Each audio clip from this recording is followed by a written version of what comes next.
Alô, você do outro lado da telinha, eu sou o Jefferson. Seja muito bem-vindo a mais um vídeo aqui do canal. Hoje eu vou fazer uma análise de uma partida do Mikhail Tal. Eu olhei na base de dados dele, tem mais de 2.400 partidas. Então, cara, eu sou fã do cara, eu tô querendo pegar as aberturas dele, pegar o jeito que ele jogava e tentar replicar dentro do meu nível, obviamente, no meu jogo. Então, eu tenho que ser extremamente seletivo, porque o tempo é curto e essa porcaria é grande, né? Ou seja, você não pode ficar passando todas as partidas. E pegar o livro, essas coisas assim, eu também acho que nesse momento eu quero pensar com a minha própria cabeça. Embora eu acredito que um livro também vai me ajudar muito, porque ninguém melhor que o próprio Tal para dizer o que ele pensava e sentia nos momentos em que ele estava jogando xadrez, né? É, eu só vou fazer uma coisinha aqui antes, cara, que é rapidinho. Então, eu li um livro recentemente de como Tal Botvinnik, 1960, que dizem que é um dos melhores livros de todos os tempos. E, bom, eu não posso reproduzir todas as palavras do livro aqui, porque senão é sacanagem, né? Mas as partidas eu posso. As partidas, elas são de domínio público. Não estou infringindo a lei nem nada do tipo, né? Não sei porque diabo que esse cavalo aí tá apontando para F6, mas tudo bem. Então, é o seguinte, antes de começar o campeonato mundial, né? Por que eu comecei com o campeonato mundial de 1960? Porque eu acredito que esse seja o auge do Mikhail Tal. Depois do campeonato mundial, ele teve um problema renal terrível que fazia ele ter muitas dores, entendeu? E ele era um cara que, culturalmente, né, nasceu em Riga, na Letônia. Ele fumava muito, ele bebia muito, né? Lá no norte lá da Europa, gelado pra caramba. E ele tinha muitos problemas de saúde e ele nunca mais foi o mesmo. Para mim, uma das maiores marmeladas foi o match de 1961. E o Botvinnik, cara, ele era um jogador forte e extremamente metódico. Ele era tipo como se fosse quase um deus, assim, por muita gente. Os caras viam o Botvinnik como um deus mesmo, cara. Sei lá, um cara semideus, tá ligado? Alguém que não era desse mundo, né? Então, o próprio Tal fala que para se preparar contra o Botvinnik, né, já que o Tal era super jovem, se eu não me engano, ele foi campeão mundial com 23 ou 24 anos. Então, o que eu posso falar? Ele foi o primeiro. Depois o Kasparov foi campeão mundial com 22 anos e quebrou. Até nisso, o Kasparov quebrou o recorde, né? Mas o Tal também foi campeão mundial muito cedo. Ele foi um prodígio. O que mais chama atenção no jogo do Tal, obviamente, é sem dúvida a forma agressiva e violenta com que ele termina as partidas dele. Ele tem aquela famosa frase que ele fala assim: leve o seu oponente para uma floresta onde 2 mais 2 igual a 5, onde só tem uma saída, é matar ou morrer, tá ligado? E ele fez isso muito. O Botvinnik, ele era um semideus e como ele sempre era muito forte nos matches revantes, ele era um grande cientista, ele era um grande estudioso. Então estudar Botvinnik contra Tal é estudar duas escolas de pensamentos diferentes, tanto no xadrez e posteriormente para a vida, que é a escola, na minha opinião, dos criativos, dos caras que vão para cima mesmo e talvez não tenham tanta certeza do que estão fazendo, mas estão fazendo, tá ligado? Deixa eu só ver uma coisa aqui, tá gravando. Show de bola, vamos voltar. E uma escola assim, é, vamos supor, mais sólida, mais posicional, entendeu? Uma escola mais tática, mais agressiva, uma escola mais defensiva, posicional, mais racional, não tão emotivo. O Botvinnik, ele falava, por exemplo, que Blitz não é xadrez. Já o Tal, todo mundo falava que ele, cara, ele jogava xadrez com qualquer um, cara. Até, sei lá, ele não se importava, ele se divertia muito e ele era um excelente jogador de Blitz, entendeu? Então você vê os dois contrastes de personalidade. A gente vai ver muito depois também, posteriormente, Kasparov e Karpov. Mas esse foi o primeiro grande match, assim, que realmente. teve essa coisa, né? Eu vou até abrir aqui, cara, o Google World Chess Championship, WCC, é isso mesmo? Não.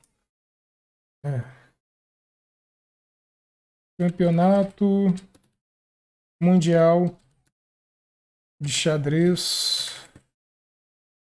Campeonato Mundial de Xadrez. Vai aparecer alguma coisa na Wikipédia, né? Deve aparecer a galera aí. De 1886 até 92.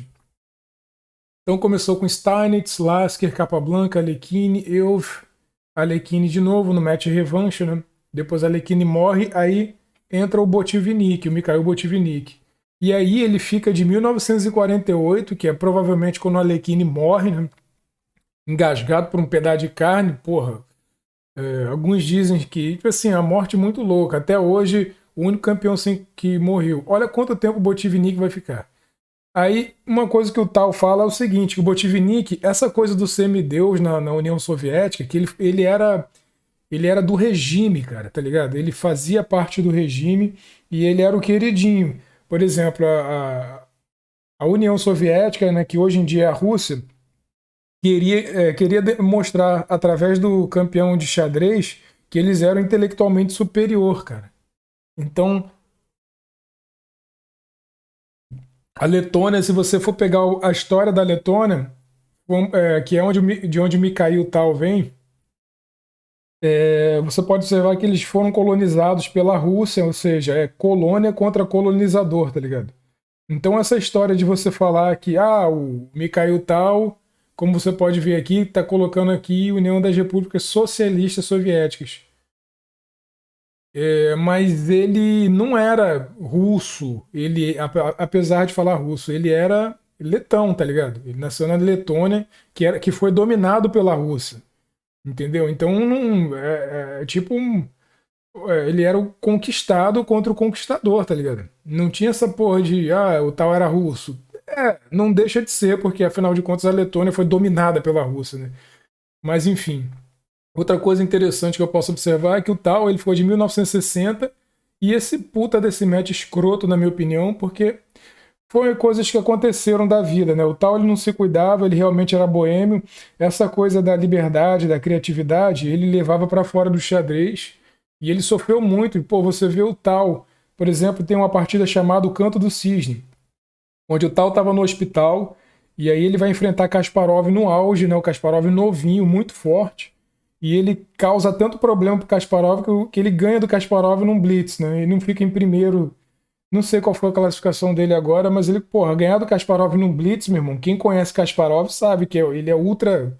É tão agressivo quanto o Tal, né? Mas o Tal era o melhor atacante de todos os tempos, não tem jeito.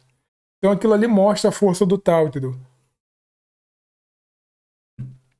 Não querendo chorar pelo leite derramado, mas eu acredito pelo seguinte: você pode ver que o Botvinnik ele começa em 1948 e ele ganha o match sem ganhar do ele ganha o campeonato mundial sem ganhar do Alekhine, tá? Ele ganha um torneio muito forte e vira campeão, vai até 56. Que aí ele perde para o Vassili Smyslov, que fica 57, 58, e o Botvinnik é muito bom nisso. Como ele é um grande estudioso, ele pegou, por exemplo, ele fazia o dever de casa com muito bem. Uma coisa que o Tal fala no livro dele é que ele sabia que o Botvinnik gostava das posições calmas, onde a lógica impera, tá ligado? E não o caos. Ele gostava muito da lógica, né? Então o que acontece? O Tal já gostava das posições mais irracionais, onde um erro de cálculo você pode entregar uma torre para um cavalo, abrir a linha e atacar, tá ligado? Realmente são dois estilos, duas formas de pensar muito diferentes, que tinham seus representantes mais fortes, mais brilhantes, entendeu? Uma coisa é eu pegar um jogador posicional contra um jogador tático, cada um com 1.500 de rate, entendeu? Eles não vão tirar tudo que o xadrez de alto nível pode proporcionar de beleza, entendeu? Um querendo ser posicional e querendo mostrar que o regime, entendeu, estava certo, que o Botvinnik era o filho do regime, né? Botvinnik também, por essa questão, ele teve uma longevidade gigantesca. Eu não odeio o Botvinnik. Eu torço e sou muito fã do Mikhail Tal de carteirinha até a morte. Eu sou Tal até a morte. Mas isso não me faz odiar o Botvinnik, até porque o Botvinnik, por ser esse cara metódico, esse cara que vem da linha do Capablanca e não da linha do Alekhine, né, que são dois outros gigantescos do passado, que eu acredito, olha assim, começa assim, o campeonato mundial normal com o Wilhelm Stennis, primeiro campeão mundial, que até o Garry Kasparov ele fala dos campeões sem coroa, que tinha Murphy, outros caras tipo Zukertort poderiam ser, mas não foi. O primeiro oficial é o Steinitz, vale o que está escrito. Então o Steinitz ele foi o primeiro, o Emanuel Lasker foi o que ficou mais tempo, o Emanuel Lasker é contemporâneo e super amigo do Albert Einstein, por exemplo. Ele ficou mais tempo, 27 anos. Terceiro campeão mundial, José Raul Capablanca. O gigante. Tem a fotinha, vou colocar as fotinhas aqui. O Steinitz aí. O Lasker com esse bigodão do Leôncio aí. 27 anos é muito tempo, cara. Enfim. Depois tem esse gênio do xadrez posicional, o José Raul Capablanca. O dia do xadrez é comemorado na data em que o Capablanca nasceu. Tamanho a genialidade. E o Capablanca ele trabalhava pouquíssimo. E para mim o ícone de jogo simples, claro e posicional é o Capablanca, com ênfase à sua parte estratégica e de finais e o maior talento natural para o xadrez de todos os tempos, José Raul Capablanca, sem dúvida nenhuma. Logo depois vem a antítese do Capablanca e grande adversário dele, o russo Alexander Alekhine, que inclusive está com a foto colorida, mas acho que foi colorido digitalmente, porque os dois eram contemporâneos, tá? É, é. E assim, o Alekhine, cara, ele era o que o Tal e o Botvinnik são, entendeu? O Mikhail Tal, agressivo e irracional, assim, não no sentido de que ele não pensa, mas de caótico. Eu não vou chamar de racional, que é sacanagem, mas ele gosta de causar o caos no tabuleiro. O caos e a ordem. Já o Capablanca não, ele era um ordeiro, até quando ele jogava o E4 dele, ele tinha muita lógica por trás, uma lógica límpida, entendeu? Um xadrez bonito. O Capablanca ele estudava pouquíssimo, tanto é que ele nem escreveu livro, eu acho, ele escreveu muito pouco. O Alekhine não, ele era debruçado e tem até uma história que contam que antes do que o campeonato mundial de xadrez entre Alekhine e Capablanca aconteceu na Argentina. E quando os dois estavam lá, faltando, sei lá, uma semana para começar o campeonato, ou algo do tipo, eles foram chamados para o teatro, entendeu? Então, claro que eles não sentaram um do lado do outro, mas eles não sabiam que o outro estava livre, né? Os dois campeões, o campeão mundial e o desafiante ao título. E dizem que o Capablanca não parava de olhar para as mulheres, né, que dançavam, né, porque ele era realmente mulherengo, né? Capablanca era um cara que ele não estudava mesmo, era o talento, o cara tinha um talento natural absurdo também, né, cara? E por aí vai. Já o Alekhine, ele tinha aquele xadrez de bolso que ele estava verificando variantes, entendeu? Uma coisa realmente muito extraordinária. Então, assim, até na entrevista antes do match, o Alekhine ele fala ele tem uma frase que ele diz assim: olha, eu não sei como é que eu vou ganhar dele, porque ele realmente é muito bom, mas ele também, tipo assim, eu tô muito bem preparado, eu não sei como é que ele vai ganhar de mim, entendeu? É mais ou menos assim, eu tô falando com as minhas palavras. Ou seja, ele não sabia como é que ia ganhar, mas ele não sabia como perder, entendeu? Antes do match de 1927, eles eram, como é que eu posso dizer, o Alekhine apanhava de muito do Capablanca, mas ele era um cara. Uma coisa que o Kasparov herdou depois. Ele treinava cálculo demais e ele estudava muito. Ele era um grande cientista do xadrez, o Alekhine. Capablanca era o boêmio genial, né? Isso aqui é um duelo da genialidade do Capablanca contra o work hard, cara. O trabalho duro vence o talento quando o talento não trabalha duro. Isso é uma frase que eu tenho na minha parede aqui.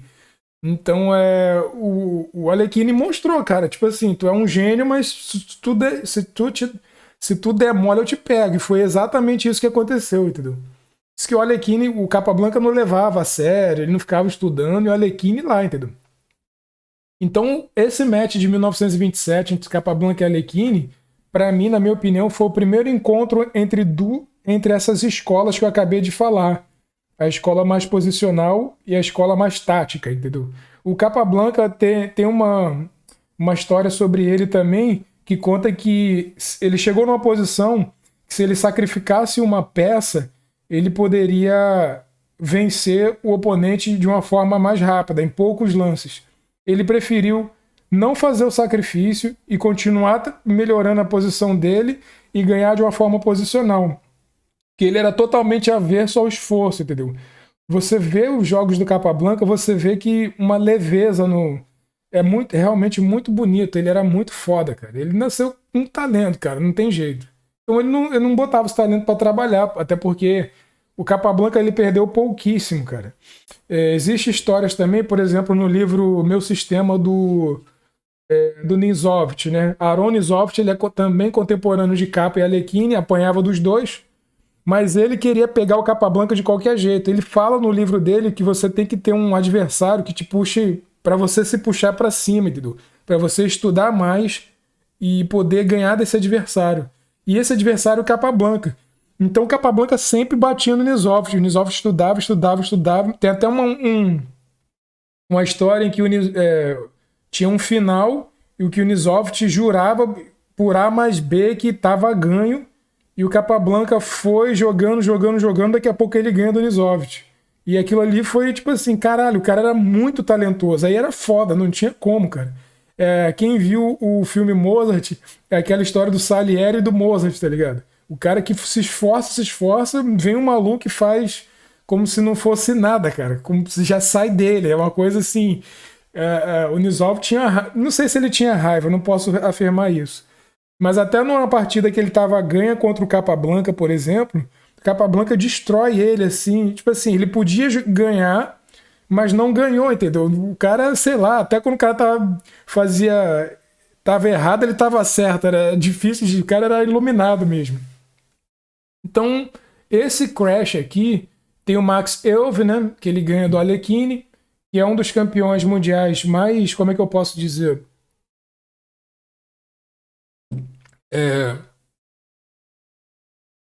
Impopulares, assim. A galera não leva muito o Max Euwe a sério, mas ele era professor de matemática e jogador de xadrez, era holandês e tal.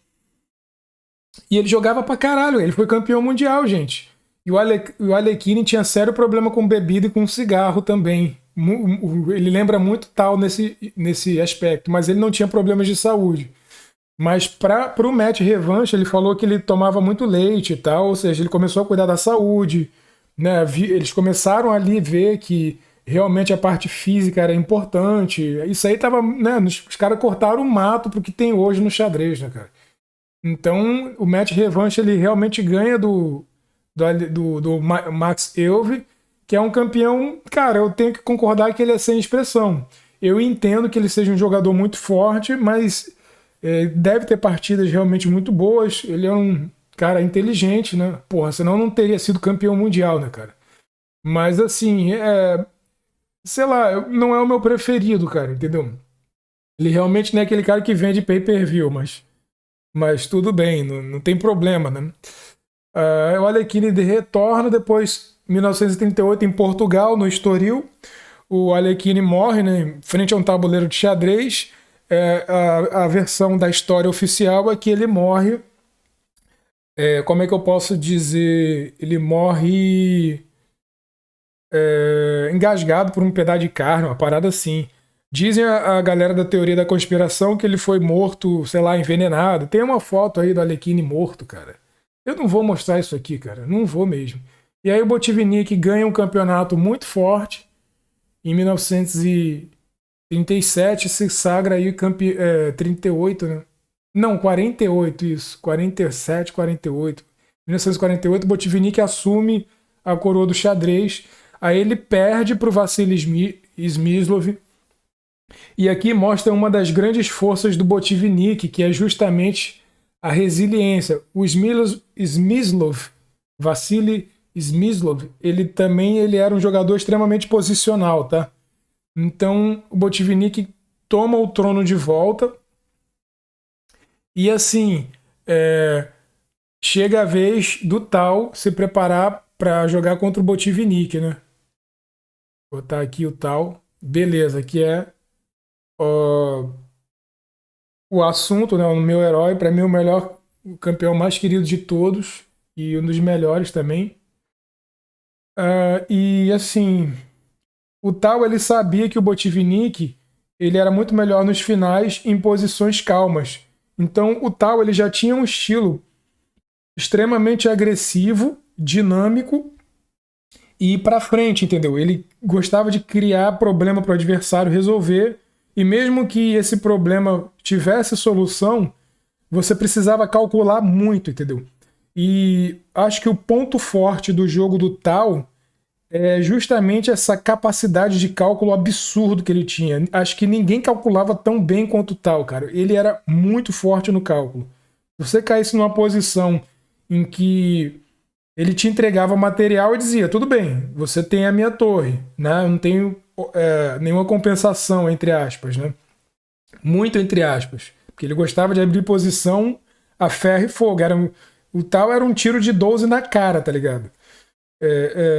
Tem até um livro do Petrosian que ele fala assim, a estratégia da cobra Python, Python Snake, que seria a jiboia aqui no Brasil, que é aquela cobra que não tem veneno e que vai enrolando o cara e depois quebra ele todinho, né? O animal, o bicho lá, sei lá, a cobra vai espremendo, espremendo, espremendo até quebrar ele todo e aí depois ela come a presa, né? Isso é o Botvinnik, né? Os dois Mikhails, né? Isso é o estilo do Botvinnik. Então Tal sabia. Isso eu li no livro dele, né? Eu só li a introdução. Eu baixei a parte gratuita, tinha a parte da introdução. E aí fala lá claramente que ele sabia que o Botvinnik era superior a ele nos finais. Tá ligado? O Tal sabia que, assim, olha, se eu chegar no final, a técnica do Botvinnik era muito poderosa, tá ligado? Ele era muito forte nos finais. Então, eu tenho que criar uma posição em que o Botvinnik nunca se sinta confortável. Porque o Botvinnik é uma cobra, ele vai começar a enrolar, enrolar, enrolar. E se você for cair num final onde tem mais ou menos o mesmo material, mas se ele tiver uma vantagem mínima, não precisa nem ser um peão. Se você der um peão pro Botvinnik, fudeu. Ele vai espremer você até sair o caldo, cara, sem sacanagem. Então, assim, o Tal sabia disso, entendeu? Então, qual a ideia do Tal? Olha, ele teve o match contra o Smyslov, que também era um cara posicional, e o Tal fala que o Smyslov via o Botvinnik como um semideus, tá ligado? Muito da vitória do Botvinnik, não querendo desmerecer, é porque os caras entravam e se cagavam de medo, tá ligado? Então, um fator muito importante pro Tal, se ele quisesse ser campeão, era realmente ser corajoso. Tipo assim, não se intimidar com por estar diante do, você não podia respeitar, tá ligado? Não podia. Não tô dizendo assim que ele ia dar um tapa na cara nem nada, mas você não podia não ver o cara como um homem, tá ligado?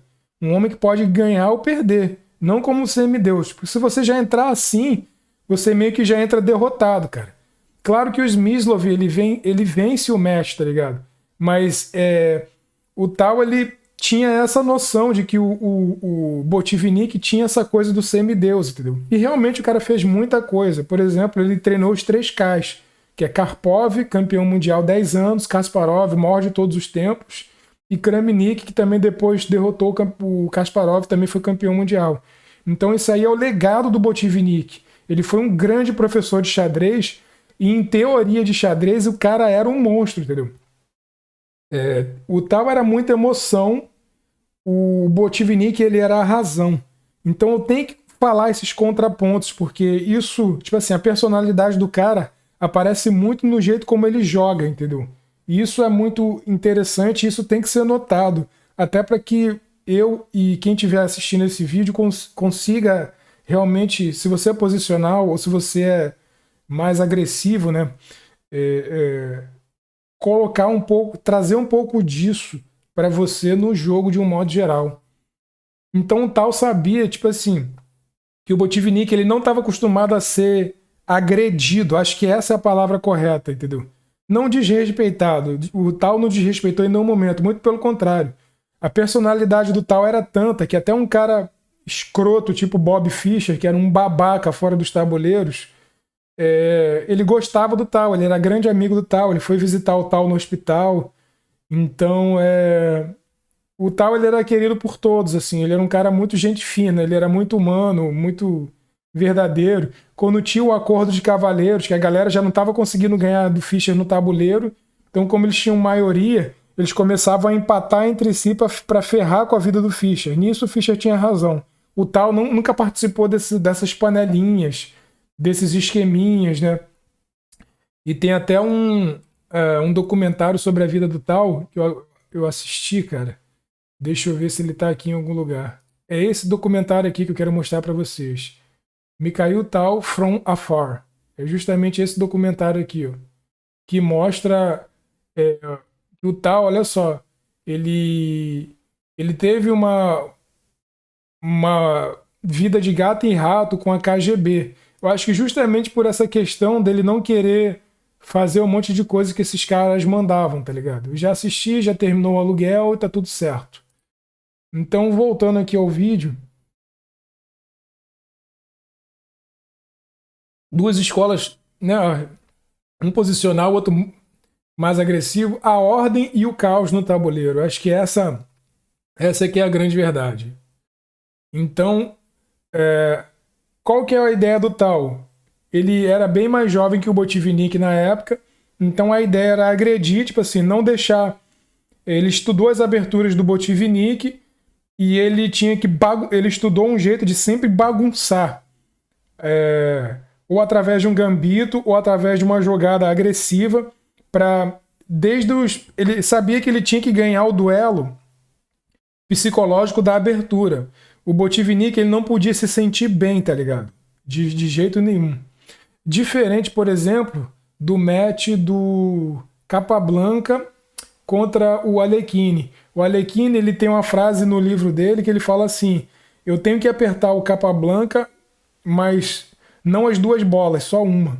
Por quê? Porque quando ele ia muito para cima do Capablanca, o Capablanca ativava o modo Deus lá dele, do xadrez, o modo Caíssa God lá, Super Saiyajin, virava um Super Saiyajin 5 e jogava com tudo, tá ligado?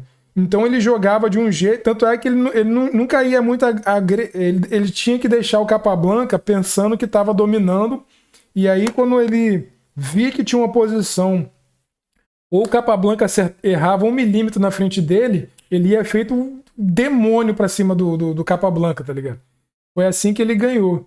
No caso do Botvinnik contra o Mikhail Tal, cara, o Tal tipo assim, o Botvinnik ele ia jogar uma abertura muito bem jogada, mas ele sempre jogava as mesmas aberturas, né? Então ele estudou as aberturas do Botvinnik para tirar já que o cara ele era ordem, você tinha que tirar ele do livro, entendeu? Você causava o caos no tabuleiro, que era uma coisa que o Tal já fazia naturalmente, e a partir daí você criar uma posição de muita porrada e uma posição onde não tem a ordem. Você tinha que causar o caos, não pelo caos em si, não para jogar bonito. Embora, obviamente, isso tenha acontecido em decorrência dessa estratégia, mas também para que o seu adversário nunca ficasse na zona de conforto. Diferente do Capablanca, que se você tirar ele da zona de conforto, ele dobra o rating dele, tá ligado? Ele fica muito forte, ele fica gigante. E aí vai te esmagar, principalmente se for levar para um final tranquilo, que você não tem a menor chance. O Tal não, ele sabia assim, a abertura, ele vai jogar essas aberturas. Eu vou jogar de um jeito que eu tenho que agredir ele desde o início. Então, ele sabia que ele tinha que... se fosse uma luta de boxe de 10 assaltos, os 3 primeiros assaltos decidiriam a luta inteira. Porque ele tinha que bater tanto no Botvinnik, bater com tanta força, que o Botvinnik só podia responder. E aí entrava no meio jogo caótico, e aí o Tal levava muita vantagem, entendeu? Porque se você deixar ele gostar, ir tirando as peças, ir trocando o que ele quer no meio jogo, quando chegar no final ele ia amassar, tá ligado? Então o Tal ele tinha essa estratégia para ganhar do Botvinnik, e ele coloca assim, saúde, entendeu? Ele escreve saúde, ou seja, como ele era jovem e como o Botvinnik já era bem mais velho do que ele, então o que acontece? Ele usou isso a favor dele, porque o jovem pode calcular e ter aquela luta durante mais tempo, entendeu? O Botvinnik tentando organizar e nunca organizando. É a ordem contra o caos, entendeu? Então, acho que isso precisava ser falado. Botei pra fora muita coisa. Quanto tempo tá esse vídeo aqui, cara? Caraca, fiquei meia hora falando antes de fazer o primeiro lance, cara. Antes de fazer o primeiro lance. E o tal, uma última história do livro, né? Eu acho que não vai ter mais muitas. Ele conta assim que ele ganhou o torneio de candidatos, ele foi entrevistado numa rádio, né, em frente à plateia, e o cara perguntou pra ele o seguinte: qual o primeiro lance que ele ia fazer contra o Botvinnik? E ele falou, cara, eu vou fazer lance 1 E4. E ele fala no livro que ele fala, eu não ia voltar com a minha palavra, tá ligado? De fato, eu ia realmente fazer esse lance. Então, cara, para esse vídeo não ficar muito gigantesco, eu vou parar ele por aqui. E, bom, eu volto amanhã ou outro dia com a partida do Campeonato Mundial de 1960. Mikhail Tal de brancas, Botvinnik de pretas. E uma coisa que eu posso dar para dar o spoilerzinho é isso aqui, ó. Lance 1 do Tal é 4. Ou seja, ele realmente ele cumpre com a promessa dele, tá ligado? Isso é uma parada maneira. Então pode ter sido até um lance. Ele sabia, ele estava muito preparado para, por exemplo, a defesa francesa. Ele sabia que em algum momento o Botvinnik ia usar a francesa. Ele gostava muito. Francesa é a cara do xadrez posicional, né? Então ele sabia, ele jogou E4 justamente que ele queria provocar esse tipo de situação. O Botvinnik sempre tentando ordenar e o Tal sempre... ele não podia deixar, a estratégia dele era essa, entendeu? Ele tinha que forçar o caos no tabuleiro para forçar o erro, entendeu? Se o Botvinnik tirasse as pecinhas ali, levasse para um meio jogo, onde simplificaria tudo, sem dar chance de ataque, assim, que eu acredito que foi o que aconteceu muito no match revanche, né? De 1961. Porque no match revanche, obviamente o Botvinnik estudou minuciosamente o Mikhail Tal. Os especialistas, né, contam a história que o Botvinnik entendeu o jogo do Tal mais do que o próprio Tal, né? E eu acredito nisso. Realmente o Botvinnik foi um grande teórico, ele contribuiu muito até para a parte dos computadores, que eles não tinham na época, mas o Botvinnik ele também era engenheiro, era um cara bem inteligente. E ele, como é que eu posso dizer, cara? Ele realmente estudou muito o jogo do Tal, mas eu não acredito que esse tenha sido o fator principal para a vitória dele. Não desmerecendo de jeito nenhum o grande Mikhail Botvinnik, o patriarca da escola soviética. Mas assim, o Tal ele não tinha condição nenhuma. Isso não sou eu que falo, tá? Vários e vários livros, vários e vários documentários que eu vi sobre Mikhail Tal, todo mundo falava a mesma coisa. Foi uma puta de uma sacanagem, porque o Botvinnik forçou o mestre, tá ligado? O Botvinnik ele tinha uma influência política gigantesca. Ele era visto como semideus também por isso, tá ligado? Por exemplo, tem o Paul Keres e o Efim Geller, que eram grandes jogadores fortes, e chegavam contra o Botvinnik, os caras peidavam na farofa, tá ligado? Muito embora também porque ele fosse esse símbolo do socialismo, cara, da opressão, tá ligado? Símbolo da mão de ferro mesmo, né? Daquela coisa União Soviética, tá ligado? E, bom, falei pra caramba e vou jogar isso no ar aí no YouTube. Isso é só para fazer o lance 1 E4, né?